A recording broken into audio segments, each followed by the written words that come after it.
Hey folks, welcome back to another episode of my Final Fantasy III Let's Play. As always, I'm Mike, and we're here to just have a chill, easy time playing through a classic game, just help everyone relax. It's been kind of a stressful time for everybody lately. So, as you may remember, I'll jump back to that in a minute, but as you may remember, last time we did what I think is probably the last of the strategic battles. I say probably, it is. We don't do that anymore. And then we ended up spending a while chasing after Terra, who turned into some kind of weird monster and flew away. So now we are hopefully going to recover her. She seems to have headed towards the city that we're now heading towards. So you may have noticed I did a move moments ago with Sabin that he did not have access to last time. As I promised, I went back and did a little bit of practicing with Sabin's blitz technique, so I wouldn't be screwing him up constantly.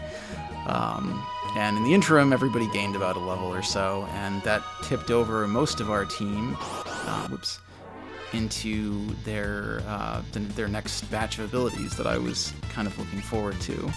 So this should be a pretty fun episode with some new techniques. You might have noticed Cyan, too, had his level 4 sword art, or whatever the heck it's called, ability, which is Quadra Slam? One's Quadra Slam, one's Quadra Slash. Whoa! Okay, well, yeah, he's sure confused. He's dead. Thanks a lot, buddy. We're making good headway here. Anyway, actually, no, I'm going to just adjust my audio a little bit. I know, apologies. Hopefully you didn't catch that little sound, but whatever. Well, apart from Sabin being killed seconds ago. So, we're trying to find Terra. We just stopped at Jaidor, the rich city, and now we're heading up north to Zozo, which is the poor city. There's some class conflict going on here. This is another part of the game that I really like, because it's just, again, kind of weird and quirky. So yeah, we're standing outside of Zozo right now. I'm hesitating because Zozo, I want to talk a little bit about Zozo. It's not really a town. It looks like a town. There's houses and people and things, but Zozo's really a dungeon, as you'll see in a moment when we head inside.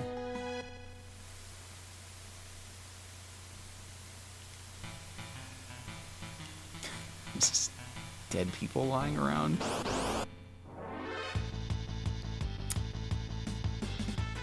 So yeah, I'm going to be using a lot of Sabin's Fire Dance move here because it's good crowd control. I don't think these guys are going to survive long enough for you to see Cyan's move, but we'll fire it off just in case. I think this auto crossbow is going to seal the deal. Yeah. But well, I'm sure we'll get a chance to show that off momentarily. The other thing, so they both learned their moves, and Celis also learned the Imp spell, which is not super useful, but it's got momentary usefulness here. The boss fight, I think I mentioned in the last episode, the boss is actually vulnerable to Imp. He's one of the only bosses in the game that is, so it's... Alright, we're definitely going to get the chance to see it this time. But, it's a pretty funny technique. Okay, so here's Cyan's new ability. It takes kind of a while to charge up, and it's random, so it's not always the most useful, but he distributed the damage pretty well there. So yeah, Zozo is a dungeon. It's basically a slum town made up of the people that were driven out of Oh, that were driven out of Jydor, which is sad, and like I said, there's some class conflict, but they're all trying to rob and or kill us, so we'll be responding in kind. Anyway, the big puzzle of Zozo I'm standing in front of right now is this clock in the inn. The way you're supposed to solve it, so some of the folks in Jydor talk about how everyone lies in Zozo. And that being the case, everybody you talk to, is going to lie to you. And most of them will talk about the time for some reason. So the way that you solve this puzzle is that you actually go around town and you talk to everybody and use it basically like a process of elimination to find out what time it is. Basically, any time they tell you is wrong, so you use that to kind of discount the times. I think that would be very boring for you all to watch. And I already know the time anyway, so I'm just gonna skim right over this. It's a fun puzzle if you have the time for it. It's a time puzzle if you have the time for it. We don't, so the correct time is 6:10:50. So nuts to that. And we get the chainsaw, which it's not the last of Edgar's tools, but it might as well be. It's the only one we're really going to need still. This will become Edgar's primary means of attack for the rest of the game, which we'll talk about. Hey, there's somebody who's not dead. I'm never really sure whether these people are supposed to be passed out or dead. I assume dead because some of them will talk to you. And I assume, okay. Yeah, this guy's a hoot. These guys are the not fun ones to fight because they hit very hard and they have a final attack that they'll do that does a lot of damage. We'll survive, but so there's the chainsaw. It's this kind of weird bladed, magnitude 8. So this is his final attack, which does a decent chunk of damage to everybody. Yeah, like I said, we'll all survive, but this will gradually wear down all of our... This is the only man who tells the truth in Zozo, but yeah, those magnitude 8s will gradually wear down our hit points quite a bit. So that being the case, we want to minimize the amount of time we spend brawling with those folks. There's a garbage. Well, there's another one. So much for that.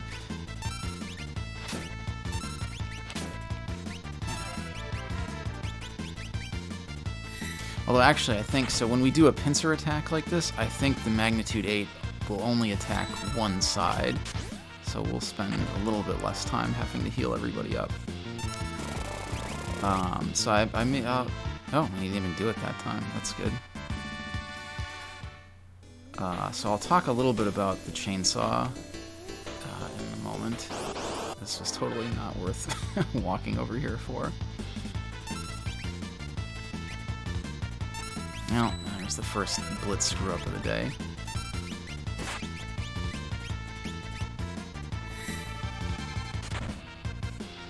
I'll talk a little bit about the chainsaw as we're using it. But the chainsaw, apart from being just a very strong physical attack, has a neat little trick that will, I'm sure, come up eventually. I don't know whether it'll be making... Yeah, we can talk about it now. So the chainsaw will occasionally do a random one-hit kill. That was totally not worth walking all the way over here for. As much as I like Zozo, and it's just such a cool, weird place to go, and I really like the music here too. As I said, especially the Hades Geiges, whatever. But the enemies in general will really start wearing down your hit points and your supplies of healing items, so it's best to kind of try to minimize your time here. But yeah, I do really like just the weirdness of Zozo being a slum town, and the music's really good. I actually used that song during one of my my Dungeons and Dragons campaigns. Everybody loves Dungeons and Dragons. Oh wow, yeah, you can start to really see the differences in everybody's hit points as they level up. That might be because they've got hyper wrists attached to them, though. I'm not sure. So we need to get out of here. Yeah, here's another one of these fellows.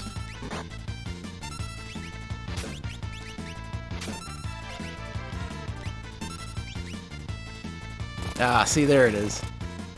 Oh, damn it. Did you see that did no damage, but it actually just straight up killed him. So yeah, when Edgar does the one-hit kill attack, he actually puts on a hockey mask and has a more traditional-looking chainsaw, which is kind of funny. It's a useful. I think this guy's still alive. Yeah, you are a liar, sir. Like I was saying, it's a useful move against most of these kind of trash enemies, but against some of the bosses, it basically ends up being a wasted attack because you're not going to be able to one-hit kill those guys. So sometimes the drill can be a little more useful if you keep pulling off the one-hit kill and it's not working. It's actually a little better to spend time inside. These slam dancers can do quite a bit of damage if we're not careful, but the Geigises don't show up inside.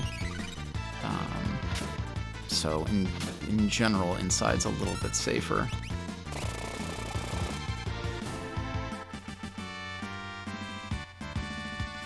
Everybody's gaining a lot of levels quickly, that's good. But here's our...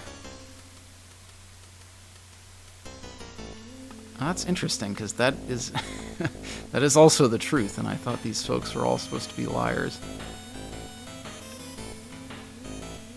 Yeah, so now we're kind of stuck in line following these clowns.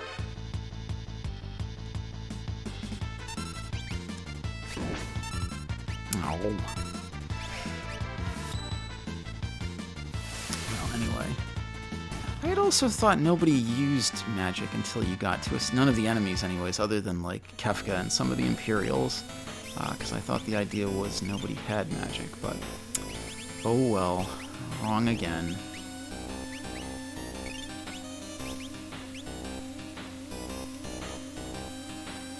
Yeah, this part's kind of annoying because you're just stuck in line with these idiots. We'll just follow them along.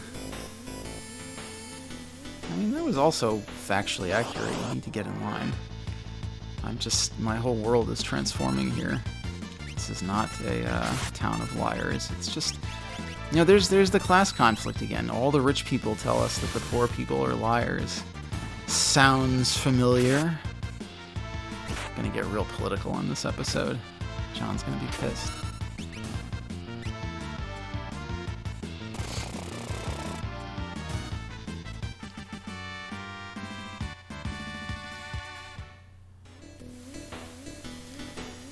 Oh man, and all of our characters that are in our party right now are technically, no, I'm gonna say they are technically wealthy elites. I mean, Sabin and Edgar are both royalty. Cyan is a knight, so he's noble. And Celis is a high-ranking military official. Actually, okay, oops, no. We do want to go that way, but not yet.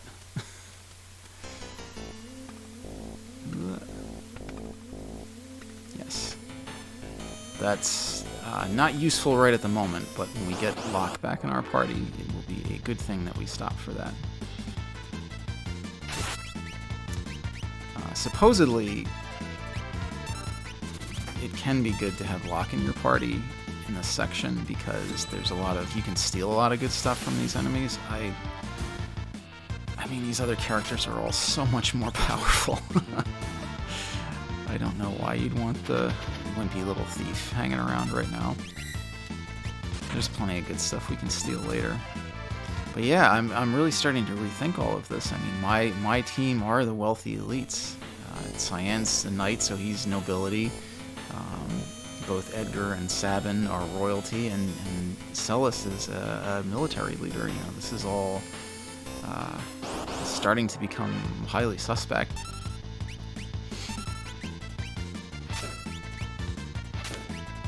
I might have screwed that one up. I felt that didn't feel right.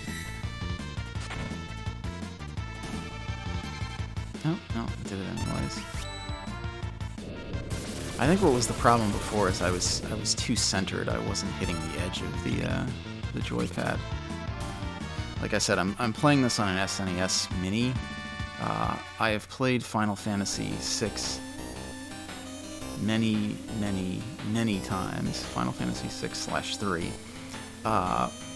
But it has been a little while since I've played it on an SNES or similar.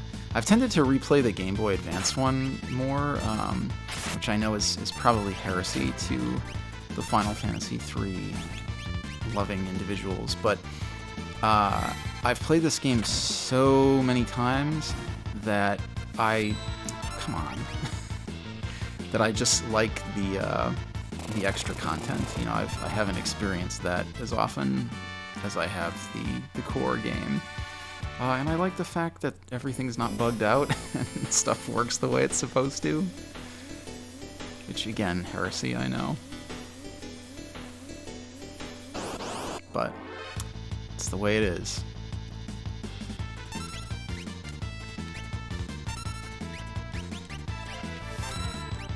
It's funny, the last couple times I've done Fire Dance, it's felt like I really biffed it, so...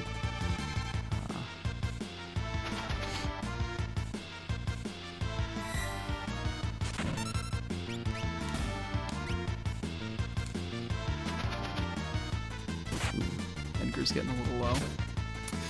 I'm so focused on my entertaining commentary while I'm doing this that I forget sometimes to actually pay attention to everybody's health and status, but we're making good time. We're mowing through these folks. Again, it's the elite just tearing their way through the impoverished. Are we representing gentrification here? Is this where all of our wealthy party members are moving into Zozo and driving up the property values?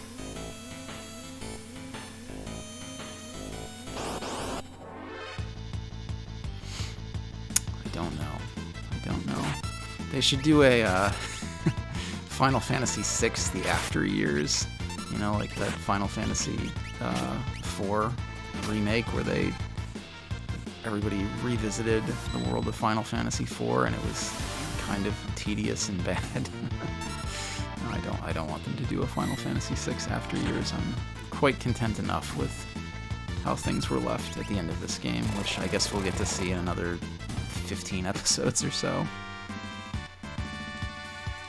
If I get momentarily distracted, also my apologies, but my cat is he's sleeping in his little cat cubbyhole, and he looks really cute right now.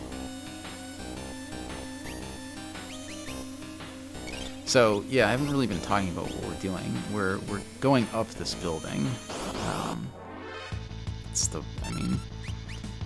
You can theoretically go around, talk to everybody about things, you can, explore all you want, but really it's, like I said, probably best to get in and out of this place pretty quickly, and we just need to go up this tower, because that's where the end of the area is.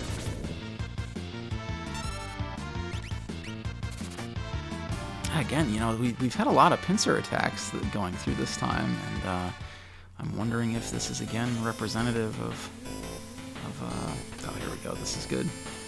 That's a new weapon for Sabin. That's a very sturdy weapon for him for a good long stretch of the game, so it's good that we got that. Now, let's actually, before we talk to this gentleman, let's do one last... Well, I'm going to use tonics because I want Celis to have her full complement of spells. And who do we have here? Oh, there we go. The Liars again. He doesn't hate fighting at all.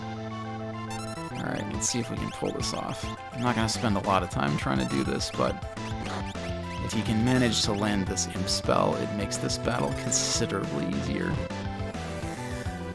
Oh, I got him! Nice!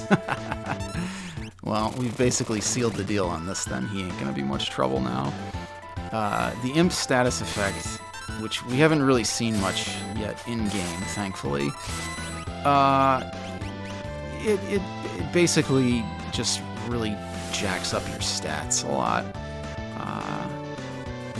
Makes it difficult for you to use a lot of your abilities. It's just all around messy, and there aren't a lot of... oh yeah, see, he couldn't even cast that magic he was trying to... no, that still did a decent chunk of damage. Oop. Yeah, see, that's not gonna work. He wasn't able to cast his spell that he wanted to.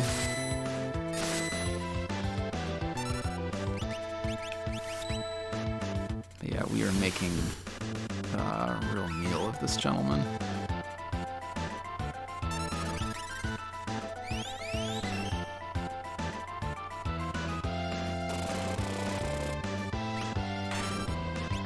That's the end. I feel like I've redeemed myself a little bit after some of our last boss fights were real squeakers. We handed this guy his papers pretty easily. That's the end of him. No. Come on. Get out of here. We beat the dungeon already. Leave me alone.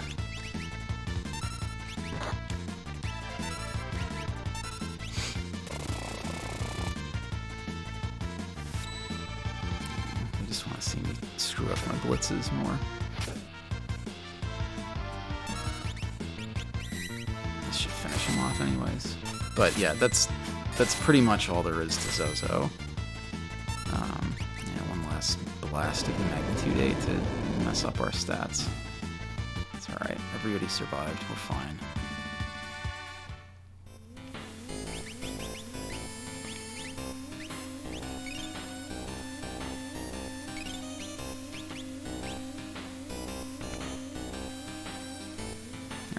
I don't think we can get attacked in here. Running shoes. I could use a new pair of those. And an X potion. We're gonna put... Well, you know, we'll do that in a minute because I don't want him to slow way down. There she is! It's Terra. We found her at last. You know, she sounds drunk.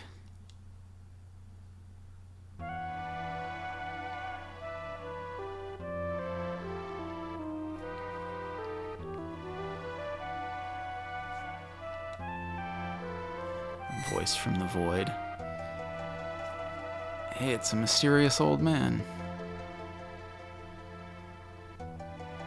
So, for the US Final Fantasy players, this would be bad. This is a total surprise, but if you've played some of the other Final Fantasies, the ones that didn't get localized, you know that Ramuh is he's the summon that tends to be associated with lightning. So Ramuh, Ifrit, and Shiva kind of make up the core of the basic elemental summons in most of the Final Fantasies. So they would know right away that this guy is magical in nature. Yeah, that's her name, dog.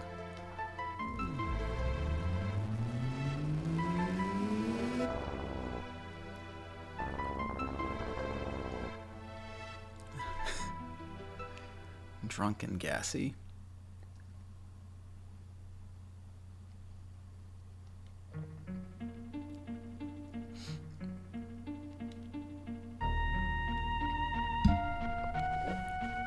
So this is where we really start to get into the core plot of Final Fantasy VI.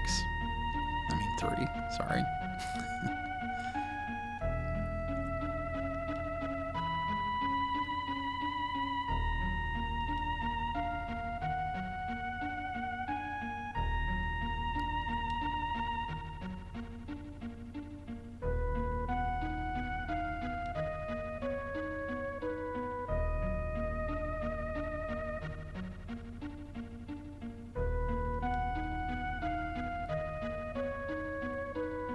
Yeah, so you'll notice nobody's names really show up when they're talking, because, again, it could be anybody in your party right now. So, regardless of who you had in your lead, their grandmother would have told them about espers. I wonder if Gao would... obviously, guess I don't like using him. I've never had Gao in the lead position here. So I wonder if he would have said that, because that would have been kind of inaccurate.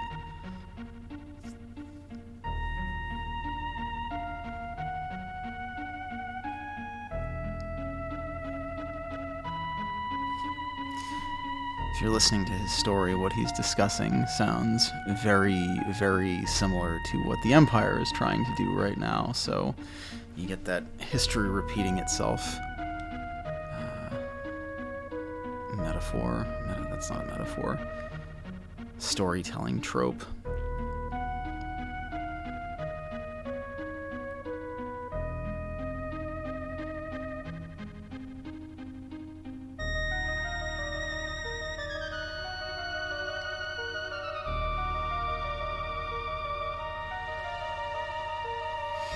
This is all important story bits and bobs. So the Emperor found the realm of the Espers and attacked it to gain its power, so they threw the Imperials out and sealed the door.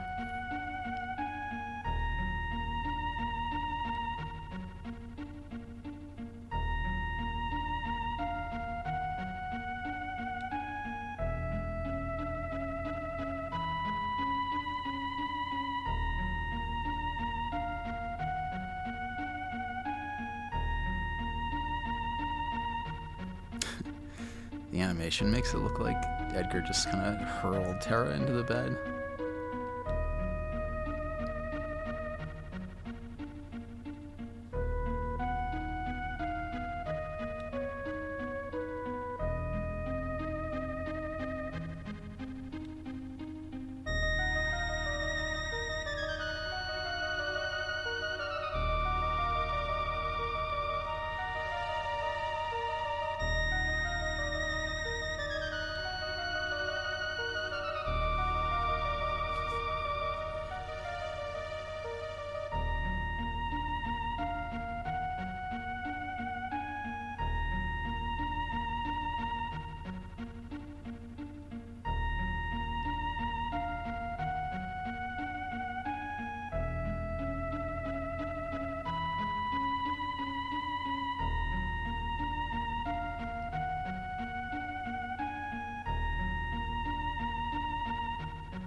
Magicite, you say?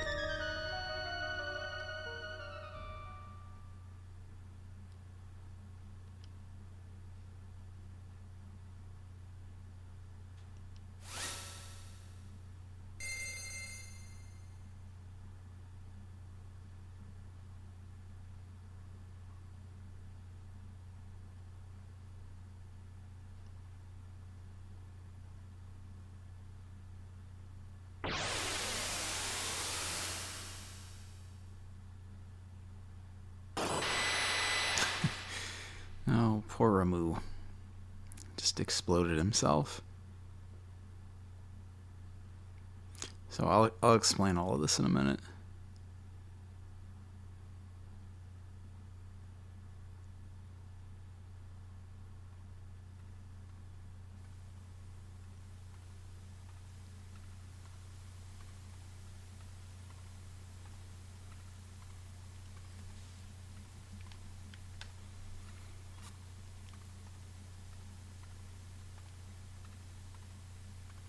Okay, so now we want to gather. So these little crystals are magicite.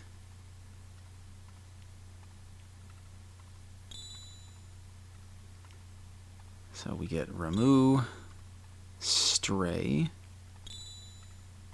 Siren, and Kieran. Kieran being by far the most important. All right, let's wrap up the story stuff first, and then I'll give a little mini dissertation on on Magicite. Hey, look, it's our two friends. This is another fun little story scene. I like the rainy sound. So everybody's walking back down, subject to far fewer fistfights with locals. Get these little inter-party conversations.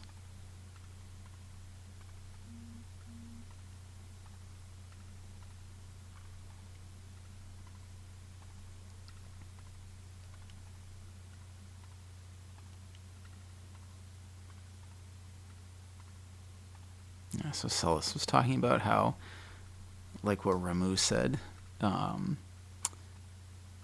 Espers were drained of their magic, and that's where she got her magic abilities from. Now, of course, we couldn't have a 6-person party. It would just be too cool. Just leaving those dead guys there, I guess.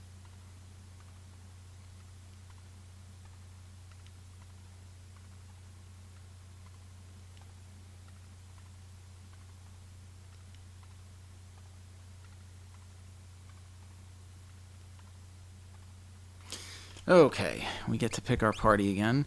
Locke and Celis have to be in here.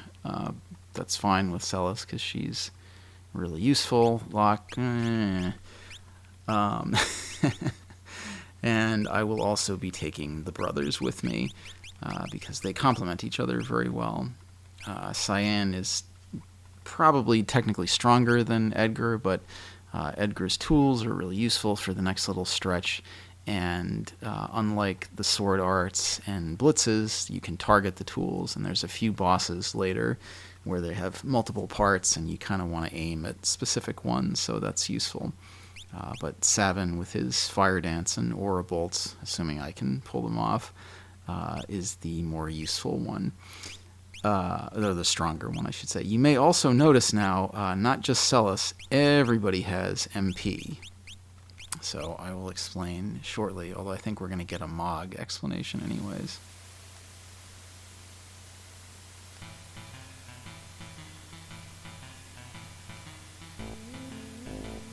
Yeah, I'm definitely not walking all the way back to Narsh to swap out. I've never had Shadow make it this far, so I don't know if he kind of sticks around or if he bails at this point too. But I suppose I'd be curious to try that someday. How are we going to get there indeed? Alright, so it's back to Jydor then. The wealthy will help us.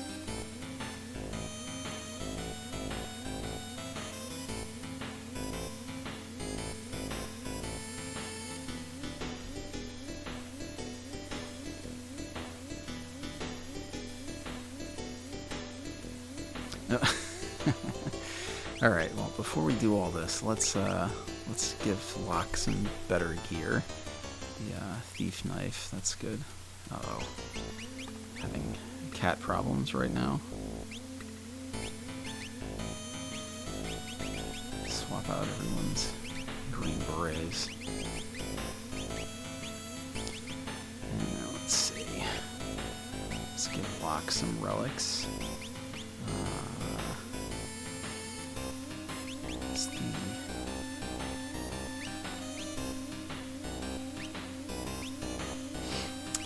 Okay, so we're going to put these two on him.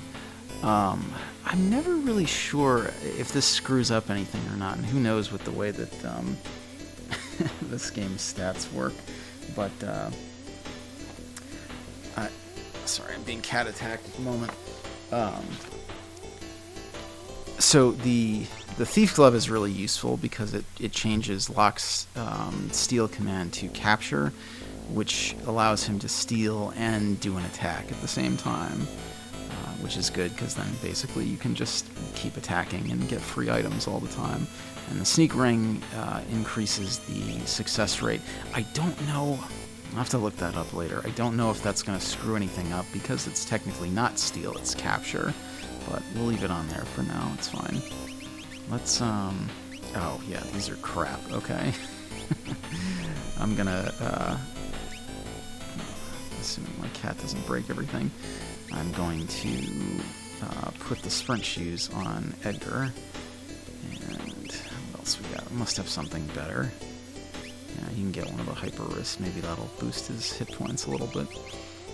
And I'm going to put the running shoes on Sabin. If I keep screwing up those blitzes, I might switch them back. But alright, who do we got here?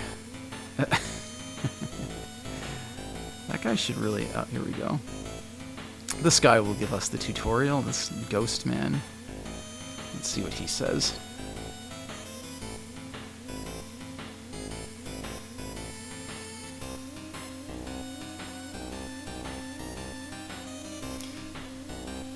Okay. So basically, we've got 4 pieces of magicite right now, which is good because we have 4 party members. So you can equip each character with a piece of magicite, and what will happen is, as you fight, you'll also gain some points dedicated to learning magic. So depending on what espers you have equipped, you will learn new spells. So let's see. But he was also talking about... Yeah, alright, so here's our espers. So we got Remove, Curran, Stray, and Siren.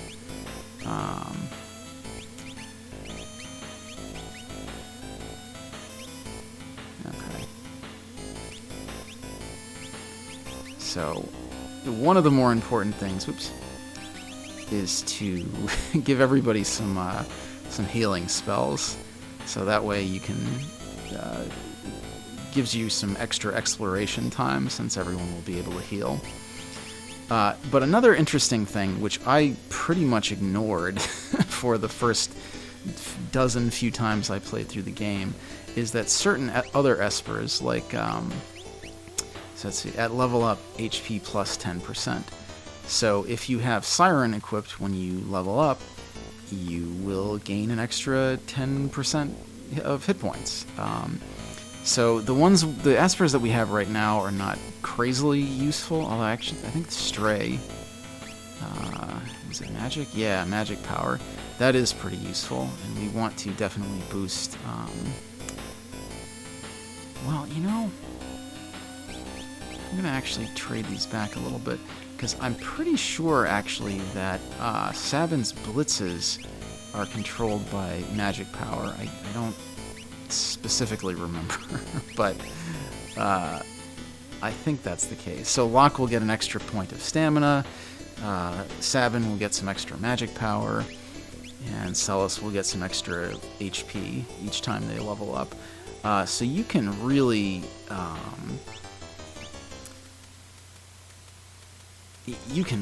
like blast people's stats into the stratosphere by doing this and just kind of swapping everyone around, swapping the espers around, I mean, as you level up. It's really not necessary. I mean, you can, there are plenty of other ways to break this game, but it will definitely, especially as you get later, as you get stronger espers that can really increase your stats.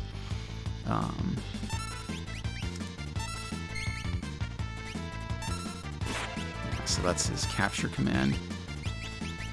So since I'm cheap and I don't like to spend money on items, having Locke in my party, we're gonna gain a lot more expendable items.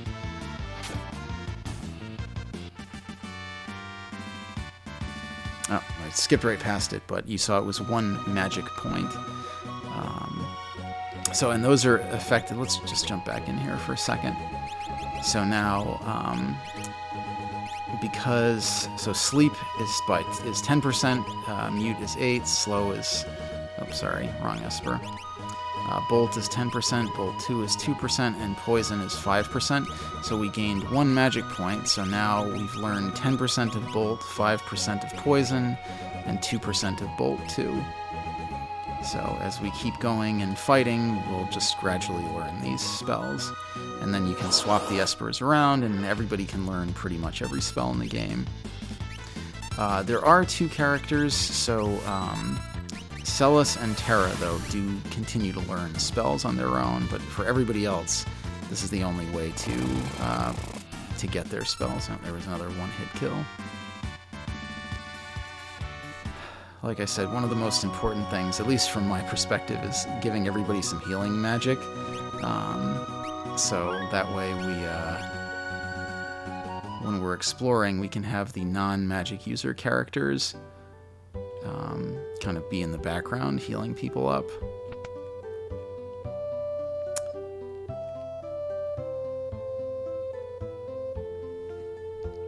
The gambler. Well, I'm going to stay at this inn first and restore everybody's stats.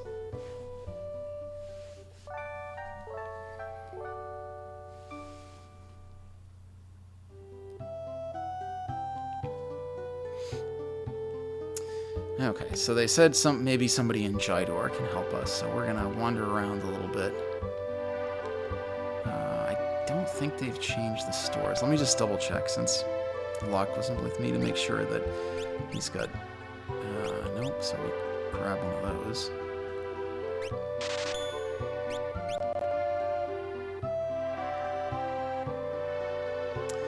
Make sure he's got all the best gear, because this current party is going to be with us for a while.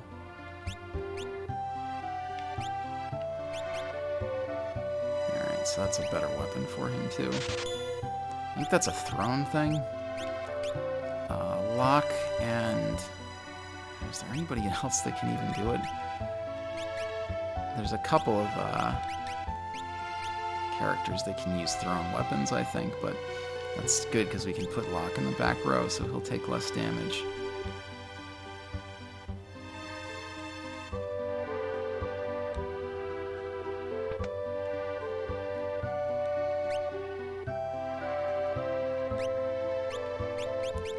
Buy a couple more potions. And we're doing very, very good for money. Not going to need any revivifies for a while.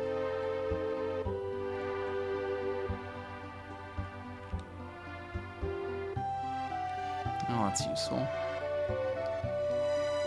I don't think the auction has started yet. We'll come back here eventually, though, because there's stuff that we'll want to get. Well, I guess that explains what we're doing next. I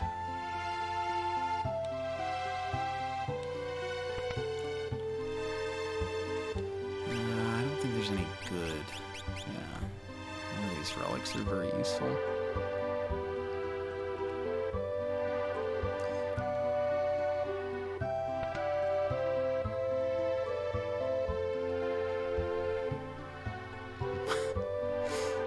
No, he's not just exclaiming.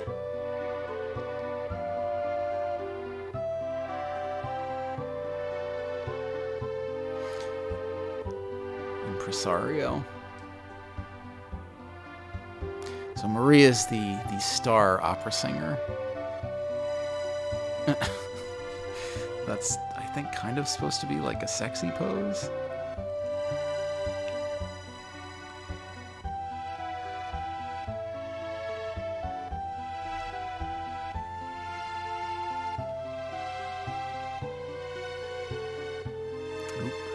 Mysterious letter.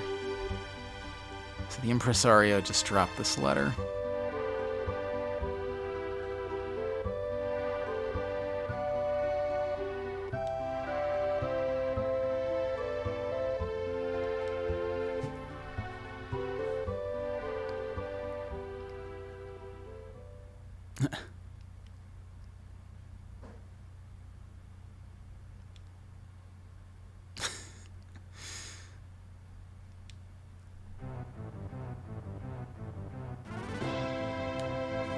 Who's this dashing fellow? Oh, He's getting the intro. You know what that means. It's a potential party member. Setzer.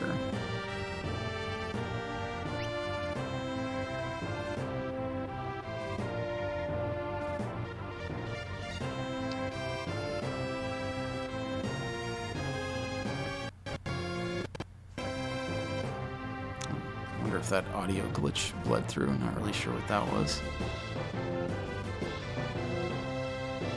Apologies if it did. Alright, so there's our plan. We gotta meet with Setzer and steal, borrow his airship. So we know he's coming to the Opera House. So that means we need to get to the Opera House.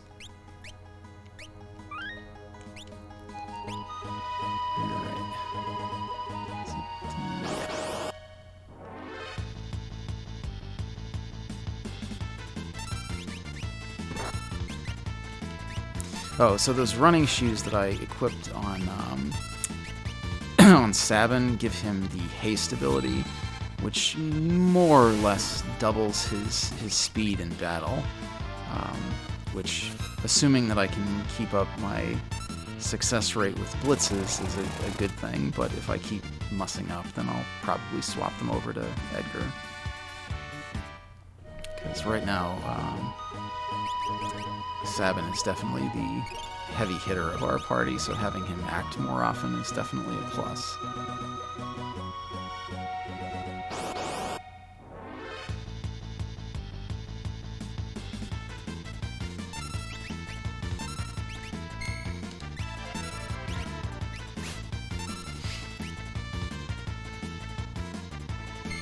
But yeah, it'll be good to have Locke around for a little while, because that'll help us restock a lot of our consumable items. As always, too, you want to steal from all the bosses, and there's going to be quite a few of them before we kind of wrap up this part of the game. Locke's with us for quite a while, actually. Yep, we made it. There's the Opera House.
The impresario is a little slow in the uptake.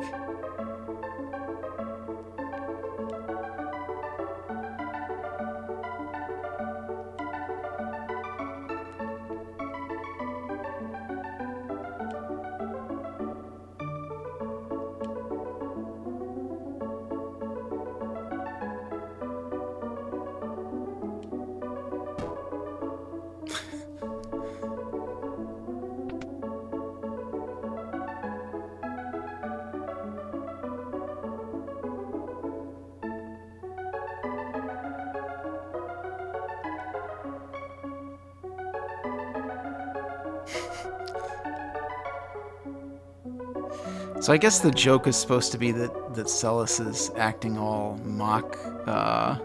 offended by this idea, but then jumps at it, the opportunity immediately.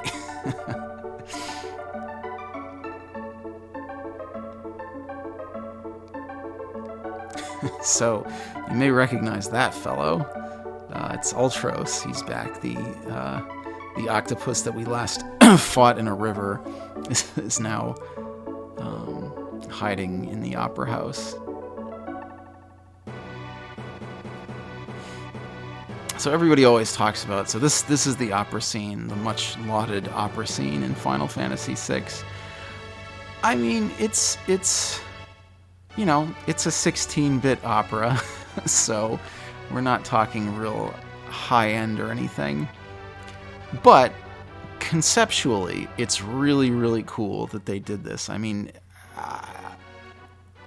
how many other video games attempted an opera just in the middle of the game? It's just such a cool little scene. I mean, I don't know how he got to the stage from being up in the balcony, but there's the impresario. All right, the text is very slow here.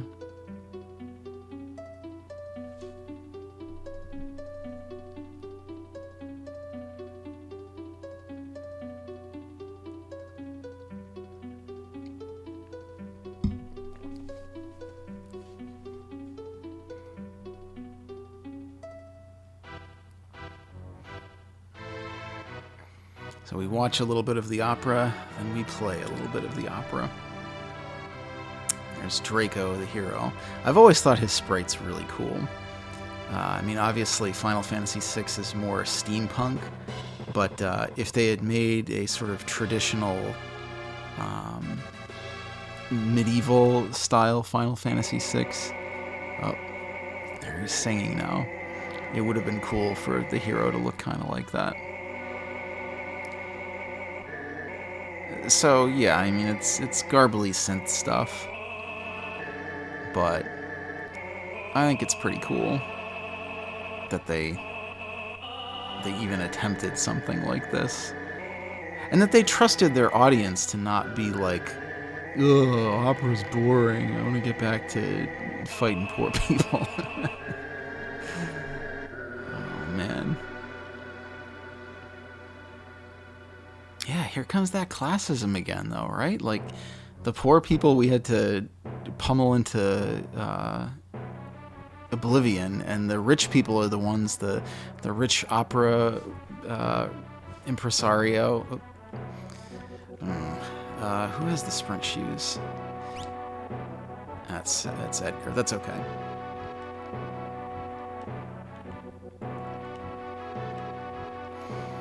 We're gonna slow walk for a little while.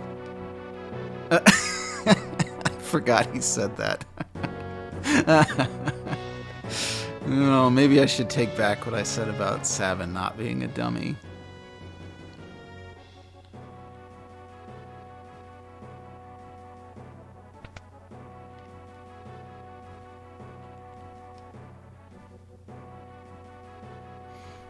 Oh, Locke is...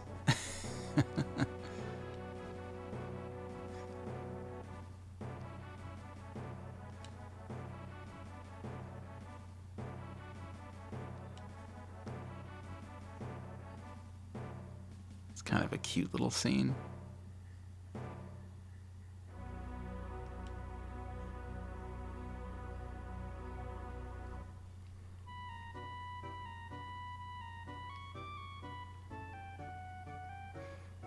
Okay, so the opera, functionally the opera plays out like a mini game.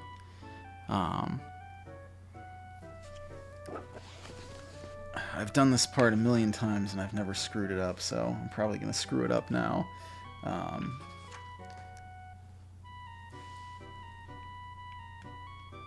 It plays out like a mini game. You just kind of follow along with the scene and you make sure you give the right dialogue prompts. So you have to remember what you were supposed to say in the script.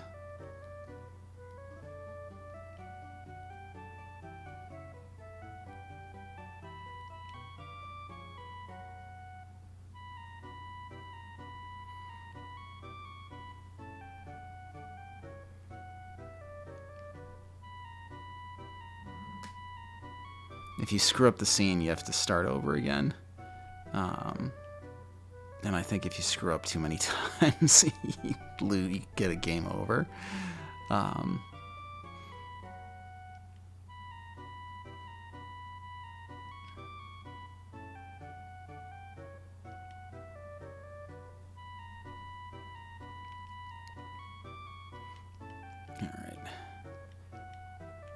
There's a couple of little like prompts that you have to in the scene that you have to follow along to. I mean, it's genuinely impressive that this warrior would have a skilled enough singing voice that she'd be able to double for an opera star. Little secret Mike fact. I used to sing opera, and it's very difficult. It's a real skill that you have to really practice. Oh, okay. I'm deeply offended that they think this rando could just pick it up overnight. Not really. I don't care. Just sit and listen to her sing her little song.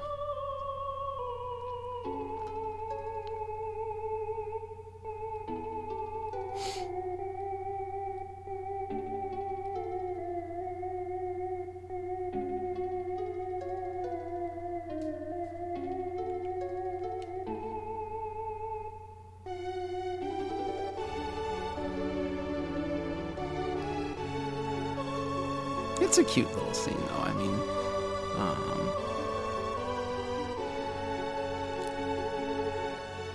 it doesn't really have anything to do with the plot at all, other than to maybe introduce a little bit of the growing romantic tension between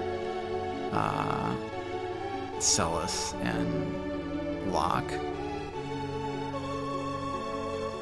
So you all saw it moments ago. He kind of explained where he gets his overprotective instincts from. He lost somebody very important. You may have picked up on that dead person back in Kohlingen. That's his old girlfriend, who I guess is being preserved somehow. Okay, it's not really Draco. It's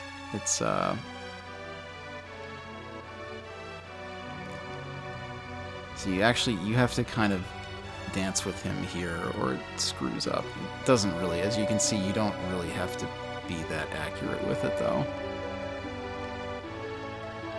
Oh man, I totally forgot that Draco has become this Harry Potter thing. This has nothing to do with Harry Potter. It predates it by over a decade.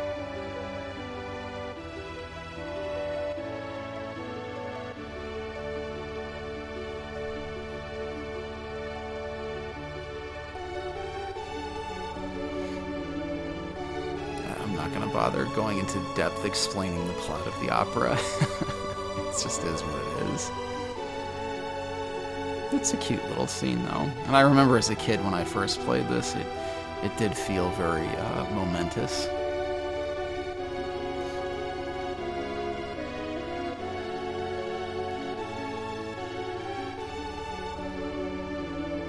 Yeah, we're done, by the way. She takes it on her own. We don't have to remember any of the other lyrics or anything.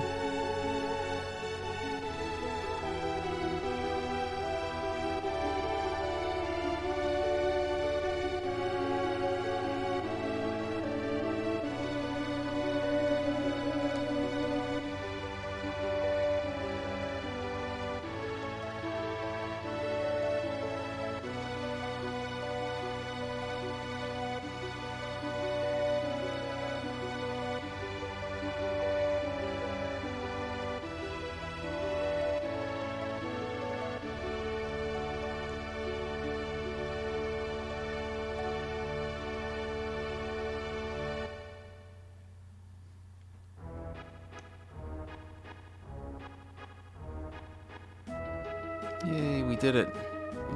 We beat the opera. Well, not really. There's a little bit more to go, but that was the functional opera bit. Again, wow, she learned all the choreography of this really, really fast. I've occasionally acted as well, and you usually practice for like 3 months before performance. Yay, we did it. Alright, we're back to this chump. Another mystery letter. Oh man, yeah, Ultros really like Gilgamesh in Final Fantasy V was a comic relief villain, but he at least tied into the plot. He was affiliated with the villains in some way. Ultros is just this random octopus.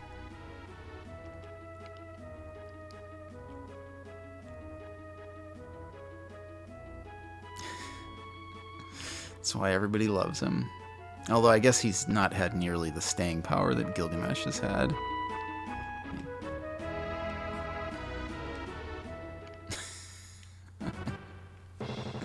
Uh-oh. Trouble a-brewin'.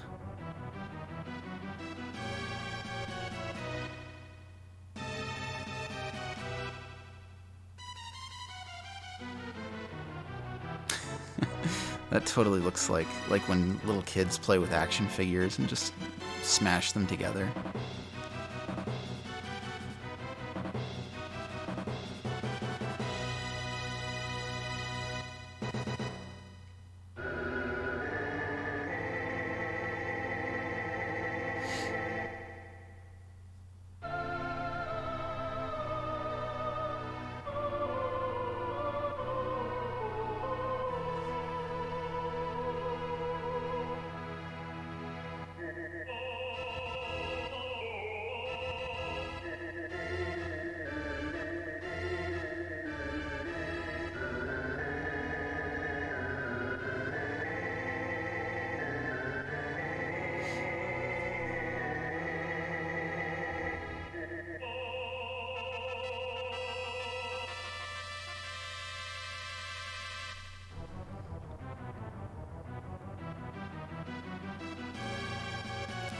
How indeed.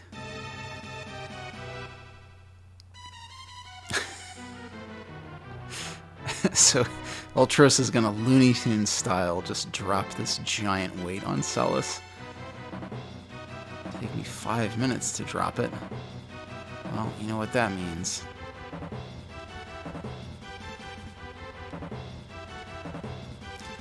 Alright, so we got 5 minutes to deal with this clod before Celis gets killed. We should have plenty of time, but... Alright, so we press the right switch. If you press any of the other ones, like, weird stuff happens, which might be funny, but I don't really care. We're gonna just deal with this now. So the recording's starting to run a little long, and I think it's about time to wrap. So... we got a little ways to go before the next save point.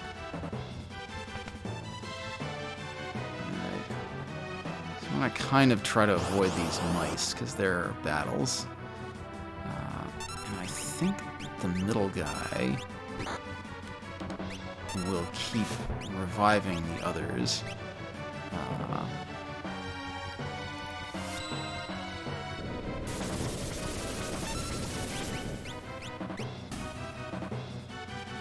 So let's hopefully take him out with this chainsaw attack.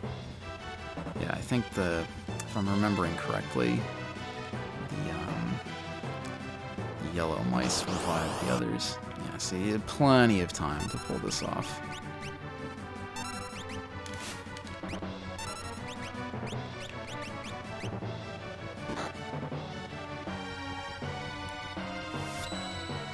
And we don't have to beat him in 5 minutes, we just have to get to him.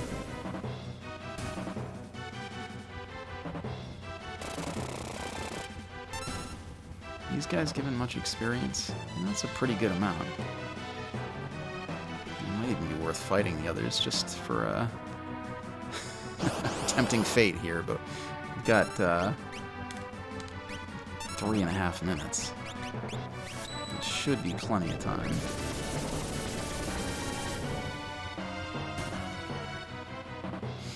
Guess those other ones are weak to fire. 3 magic points is a lot, too, for this part of the game, so getting a few more magic points certainly never hurts. And so far, these guys really haven't been able to make much of a dent in us, so...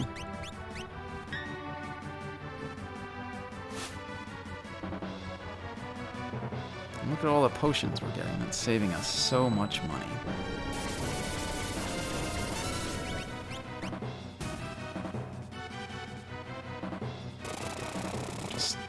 just by chainsawing some rats.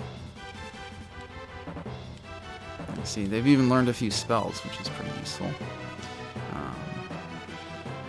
Take out that last rat and then we'll deal with Ultros. I want to make sure that we're healed up, because as before, Ultros is... Whoops. Ultros is a tougher fight than you'd think for a comic relief boss. Oops, I should have done that. I didn't do the fire thing. That's okay.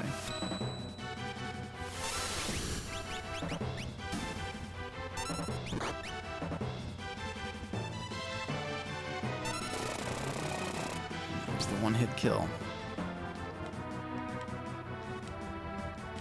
Oh, good. Look at all that magic that we just earned. It's good that we fought those guys. Alright, time to heal up everybody real quick. Oops, one guy. That's why we had him learn some healing magic. That's right, I have been fighting rats.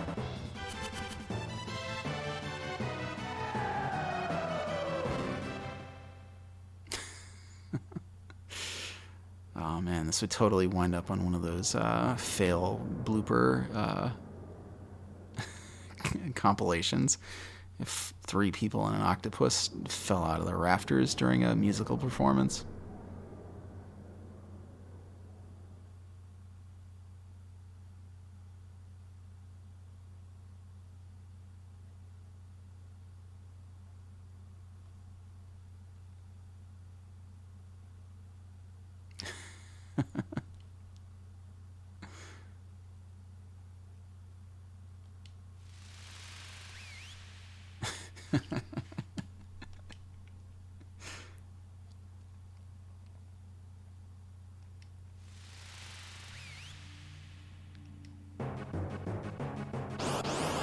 Okay, I mean, to be fair, if I bought tickets to an opera and it ended with a onstage brawl between a martial artist and a guy wielding a chainsaw and just some thug with an octopus, I would feel like that was money well spent. Acid Rain's a super irritating attack because it's basically poison that you can't cure. Alright,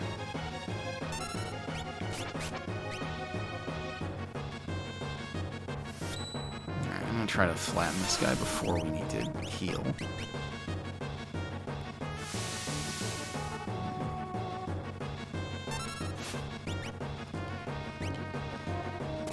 Oops, that's not gonna work.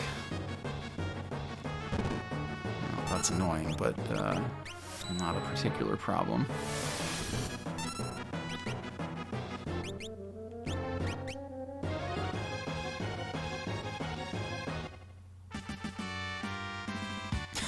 Two GP. Ultros is kind of a loser. I guess these 2 actors on stage are just dead, and everybody's ignoring it. Oh, there he is. He's here. And he apparently undressed Celis before grabbing her.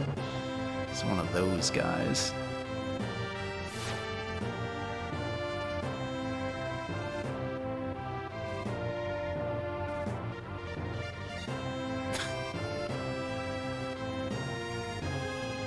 That's kind of a funny little bit.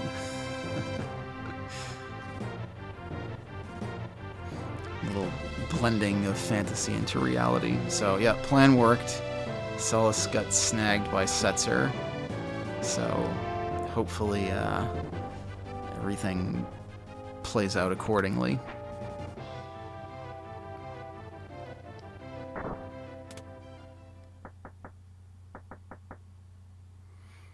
Kidnapping women. Not super cool, dude.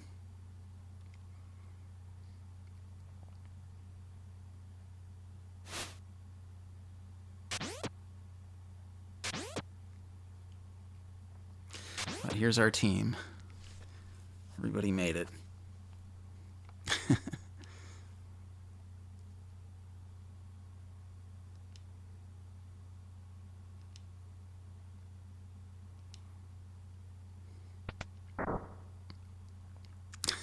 I'm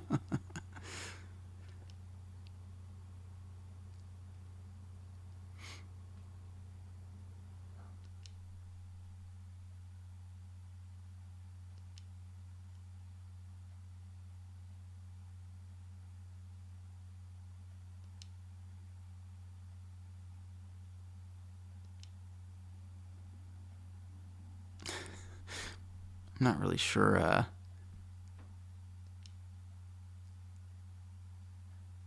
Not really sure how being the most notorious gambler in the world is a compliment, but c'est la vie.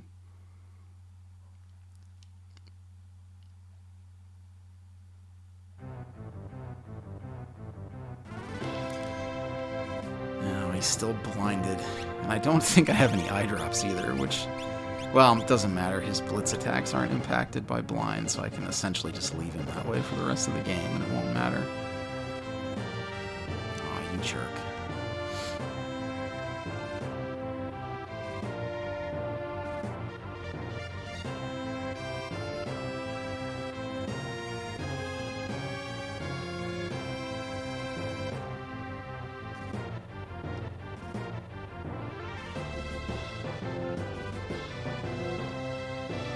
The two extra characters just kind of spout off some little dialogue. I think if you'd had Cyan with you, he talks about how his Doma got destroyed by the Empire. I think Gao just makes sounds.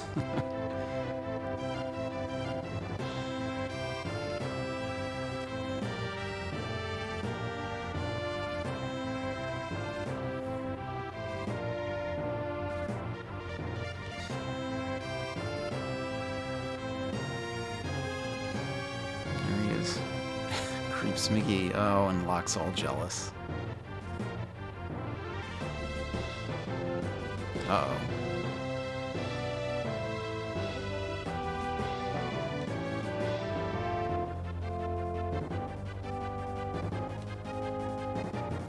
I like this little bit here. I'll explain in a minute, but there's a reason why she just went over to Edgar.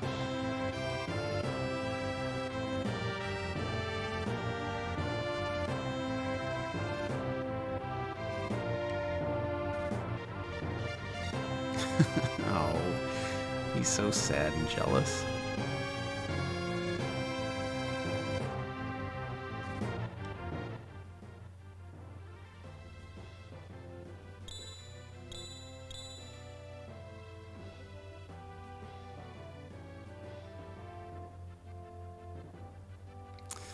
It's a coin toss. Where have we seen that before?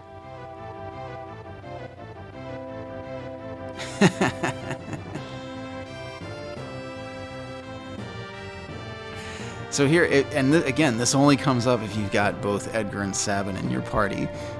It's a double-headed coin, so she cheated, and it turns out that Edgar cheated too. That's why the coin toss in Figaro wound up the way that it did.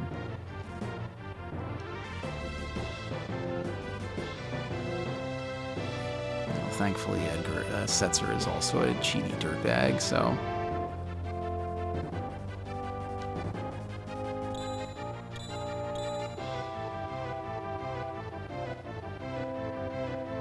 So we've got our airship, and Setzer is with us. Time to head to Vector. So we don't. We're on the airship. We don't really have the airship, as any of you who have played Final Fantasy games know. Getting your airship's kind of a big deal. Ooh, it's the airship. We don't really get to use it for a while. Still, it's just going to get us to Vector for the time being.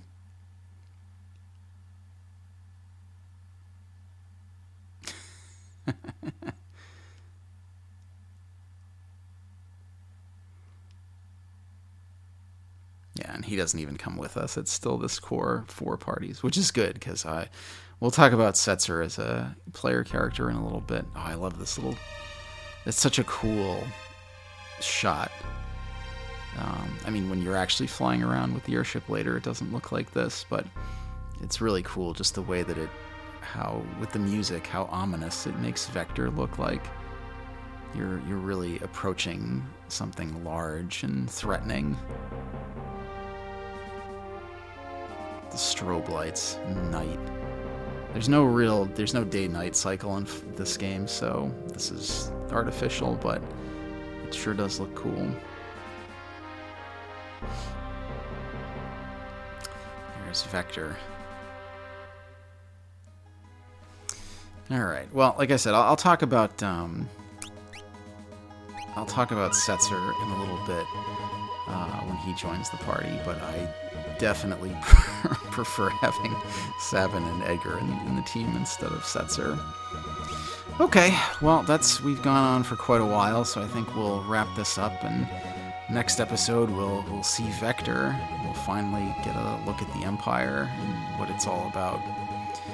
So until then, I hope you've had a good time, and I hope you're looking forward to being back with me in a week or so. And until then, have a great week and a great rest of your day.